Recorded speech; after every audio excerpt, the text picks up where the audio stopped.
Bien-aimés, bonjour, bonjour, bonjour. Je vous salue encore une fois. Je suis évangéliste Damasco, serviteur de Dieu. Aujourd'hui, nous allons un peu mettre la pendule à l'heure, surtout dans la vie de couple par rapport à Jésus. Alléluia. Vous voyez, j'étais allé dans une invitation, et là où j'étais assis, il y avait aussi un couple. C'est un témoignage, hein. Il y avait aussi un couple bien habillé, bien posé, et qui était à côté de moi.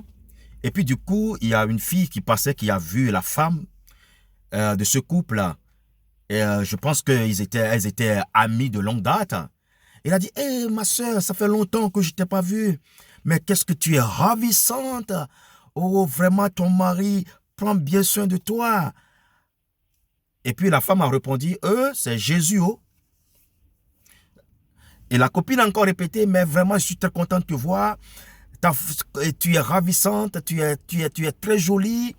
Vraiment, ton mari, Dieu merci, ton mari, vraiment, il prend soin de toi. Le mari est à côté, il dit, mais il prend soin de toi. Il dit, hey, ma copine, je te dis, c'est Jésus. Ouais, maman, Jésus, là, quand j'ai écouté ça, ça m'a frustré. J'ai dit, ah, vraiment, les gens n'ont pas compris la parole. Jésus vient faire quoi dans ça?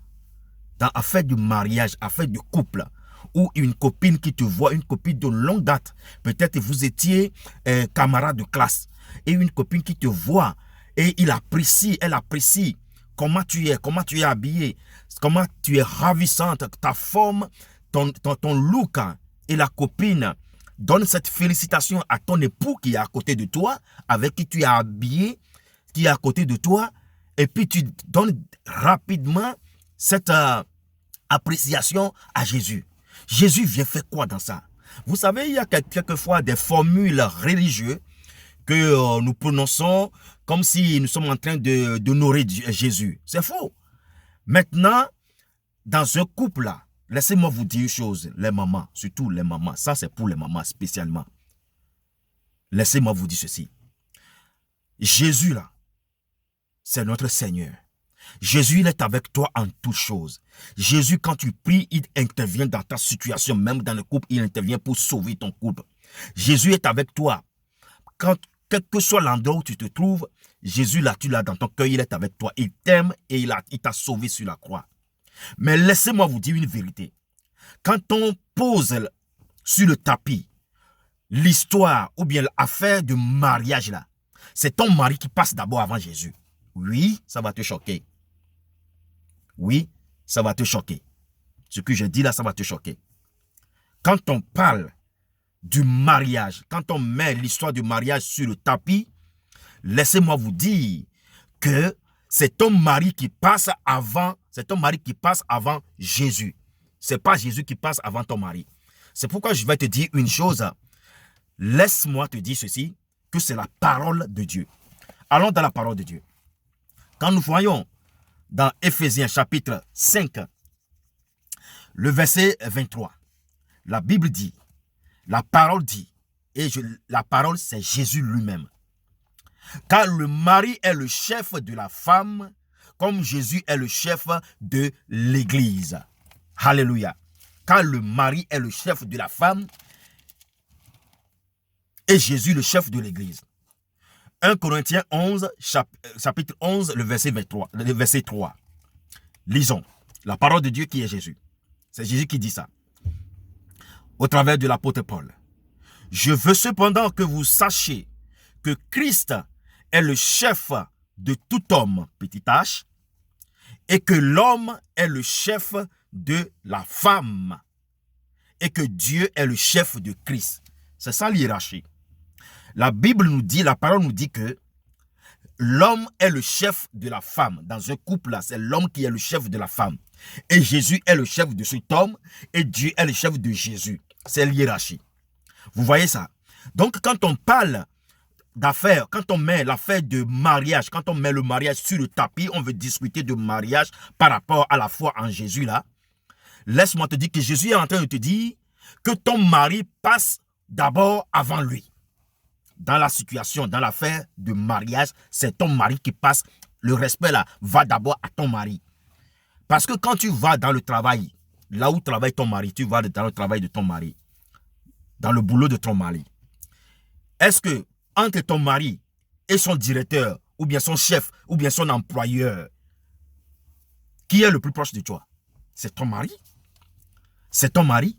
Donc, quand on te dit que voilà, tu es belle, tu es ravissante, ta copine t'a vu, elle a dit, ben, vraiment, je suis content de te voir, mais qu'est-ce que tu es rayonnante.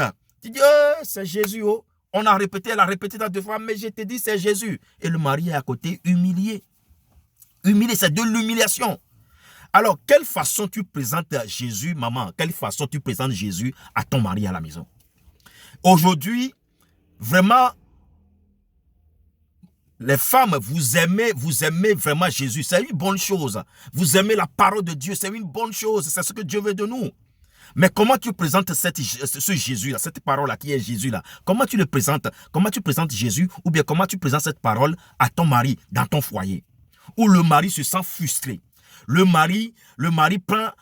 Finalement, le mari considère Jésus comme son rival. C'est ça le problème. Il y a des hommes qui ne veulent pas aller à l'église à cause de la façon dont les mamans, nos mamans présentent Jésus à la maison. Ah, Jésus, c'est Jésus qui est mon mari. Oh. En tout cas, c'est Jésus. Moi, je compte que sur Jésus. C'est vrai, mais en ce moment-là, tu mets en rivalité ton mari avec Jésus. Le mari pense que finalement, là, c'est Jésus qui partage son lit. Mais qui va être d'accord avec ça, maman? Il y a plusieurs manières de présenter Jésus à ton mari à la maison. Finalement, les maris sont frustrés. Les maris sont devenus des rivaux de Jésus.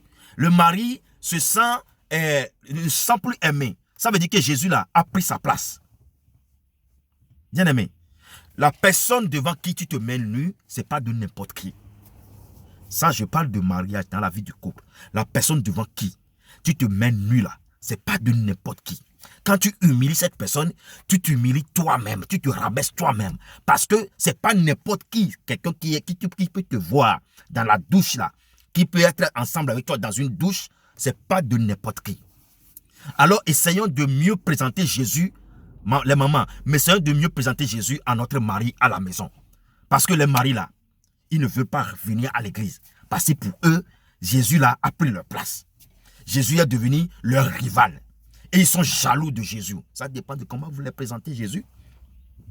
Première partie, ça. Deuxième partie, la parole de Dieu est mielleuse. Et quand ça sort de la bouche de quelqu'un, la personne, les gens sont attirés par cette parole. Maintenant, dans les églises, je viens aux serviteurs de Dieu. Par rapport aux serviteurs de Dieu, aux pasteurs, aux évangélistes, aux apôtres, aux docteurs et aux prophètes là. Les cinq dons là, de Jésus là. Alors, pasteur qui est dans l'église, qui conduit une église sous la domination de Jésus. Maintenant, tellement, les mamans, vous présentez les pasteurs, vous mettez les pasteurs plus haut que vos maris. Vous respectez vos pasteurs. Vous adorez des fois même vos pasteurs. Ah, quand vous voyez les pasteurs pour les saluer, vous êtes tout bas, presque à genoux pour saluer le pasteur. Ton mari est à côté.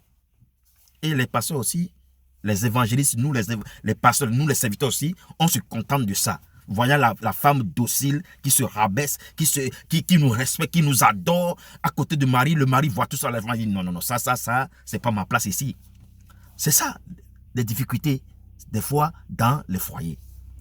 Où le pasteur est plus considéré que le mari. Comment le mari peut accepter Jésus? Il ne peut pas accepter Jésus parce qu'il voit Jésus là comme un handicap. Il voit Jésus là comme son rival. Il voit le serviteur de Dieu comme son rival. Il voit clairement que tu respectes, maman, tu respectes le serviteur de Dieu que lui à la maison. Je vous dis là, dans l'histoire de mariage, la première personne à considérer, c'est le conjoint ou bien la conjointe. C'est-à-dire c'est le mari ou bien la femme. Dans l'histoire de mariage. Parce que Jésus même ne se mêle pas comme ça. Il dit, ton mari là c'est ton chef. Et que lui il est le chef du mari. Et que Dieu est son chef à lui. Maintenant, nous devons revisiter, recontrôler, remettre la pendule à l'heure. Respectons nos maris. Même s'ils ne vont pas à l'église là. Il faut les respecter. Il faut leur donner la première place dans le couple. C'est pas Jésus. C'est pas Jésus qui prend la première place dans le couple. C'est le mari qui prend la première place dans le couple. Ça, Jésus est clair là-dessus. C'est la parole de Dieu qui l'a dit. Amen. Que Dieu vous bénisse les mamans. Je vous aime beaucoup. Et je sais que vous aimez beaucoup aussi Dieu, Jésus. Vous savez, la parole mal comprise là peut détruire les couples. Amen. Soyez richement bénis. Alors maintenant, je reviens au papa. Et les papas, quand même, vous aussi. Le dimanche comme ça, la femme se prépare, elle s'est bien habillée, elle a préparé les enfants. Et vous prenez ces mêmes femmes, votre femme avec les enfants dans la voiture, vous venez vous les déposer devant l'église, vous repartez, vous allez à la maison pour regarder la télévision, pour lire les journaux. Mais pourquoi? Mais venez à l'église avec vos mamans. La femme là, que tu déposes à l'église là, il y a des couples qui viennent à l'église avec leurs enfants dans les mêmes pensées, dans le même sentiment. Et ils adorent Dieu ensemble. Mais qu'est-ce qui nous empêche, nous les papas, de venir déposer nos mamans à l'église avec les enfants et retourner à la maison, rester à la maison en train de regarder la télé? La Bible dit ceci. Quand nous voyons là, 1 Corinthiens chapitre 14, à partir du verset 34, écoutons ceci. Que les femmes se taisent dans les assemblées, car il ne leur est pas permis d'y parler, mais qu'elles soient soumises selon ce que le dit aussi la loi. 35. Si elles veulent s'instruire sur quelque chose, qu'elles interrogent leur mari à la maison, car il est malséant à une femme de parler dans l'église. Ça là, les gens pensent que cette parole c'est pour les femmes. Non, c'est pour les hommes. La Bible dit que la femme doit se taire dans l'église. Si elle a quelque chose, il y a une question à poser là, par rapport à l'église, il y a une question à poser là. Elle n'a qu'à poser cette question à son mari à la maison. Maintenant, toi, mari, tu es à la maison, tu ne lis pas la Bible, tu ne connais rien de la parole de Dieu. Mais ta femme seule va à l'église avec les enfants. Elle a plein de questions, à poser par rapport à la parole de Dieu. Mais elle ne peut pas te la poser parce que toi là, tu ne veux même pas écouter la parole de Dieu. Tu n'as aucune connaissance dans la parole de Dieu. Mais comment elle pourrait te poser des questions? Elle ne peut pas te poser des questions. Alors là, elle est obligée d'aller vers le pasteur.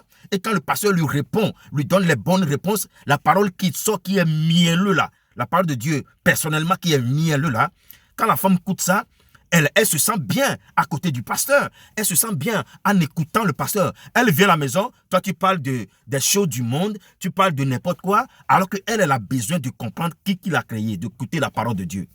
Mais la Bible dit qu'elle doit poser cette question-là à toi, à la maison. Mais si tu ne connais rien de la parole de Dieu, si elle te pose des questions, qu'est-ce que tu vas lui dire? Quand on dit que tu es chef là, Bandeko, bien-aimé, le notons. Quand on dit chef là, c'est que tu as des connaissances, c'est que tu es capable de donner les réponses, c'est que tu es capable de donner les solutions, c'est que tu es capable d'expliquer les choses, c'est que tu n'es pas capable d'assurer et les autres, parce que tu es chef. Le charisme d'un chef, c'est comme ça. Maintenant, tu ne veux pas apprendre, tu ne veux pas lire la parole, tu ne veux pas aller à l'église. Bien-aimé, ne laisse plus ta femme avec tes enfants à la porte de l'église et retourner à la maison. Il ne faut pas faire ça. Alors je t'invite, toi, maman aussi, qui reste à la maison, papa qui sort avec les enfants, qui va à l'église, qui revient. Papa va à l'église là, il voit les femmes qui sont attachées à Dieu et ça lui plaît. Il aimerait aussi que ta femme soit attachée aussi à Dieu comme ça. Mais le couple est fait pour aller ensemble. Vous deux là, vous devez faire les choses ensemble. Vous devez faire la chose ensemble. Si vous faites les choses séparément, l'un ou l'autre serait séduit par l'ennemi qui est dehors. Quand tu es à la maison et que ta femme s'attache à Jésus, mais tu es le canal par lequel Satan va passer pour détruire ton couple. C'est ça. Si tu veux protéger ton couple là, papa, accompagne ta femme à l'église. Alors si tu n'as pas d'église, où aller, assemblée, où aller là. Mais moi je t'invite à l'église, l'Éternel est bon, Mont sur Lausanne, Rionsy 54, viens à 14h pile là, avec 2 heures devant Dieu. Ça te fait quoi? 2 heures devant Dieu, mais c'est une bénédiction. Viens à l'église. Mais je ne suis pas en train de faire la publicité de l'église où je vais. Non, je ne suis pas en train de faire la publicité parce que l'église là, ce n'est pas mon entreprise. L'église là, c'est pour Jésus. Jésus est le chef, ce n'est pas mon entreprise. Mais je t'invite là, c'est pour que tu sois sauvé et que tu sauves, tu protèges ton couple. Ça ne va pas dans ton couple. Tu te sens embêté. Ta femme ne te respecte pas. Tu vois que ta femme ne te respecte pas là. Pourquoi? Parce que ta femme veut voir la vie de Christ en toi. C'est tout. Que le Seigneur vous bénisse. Bon dimanche à toi. Si tu n'as pas où aller pour adorer Dieu, essaie aujourd'hui, tu verras la différence. Viens, moi sur Lausanne, Rionzi 54. L'église, l'Éternel est bon. Tu verras, ensemble, nous allons adorer Dieu. Et tu vas voir que les choses vont commencer par s'améliorer. Ta femme va te donner la place du chef. Parce qu'elle sait que Jésus est avec toi. Dans sa parole. Soyez richement bénis. Bye bye.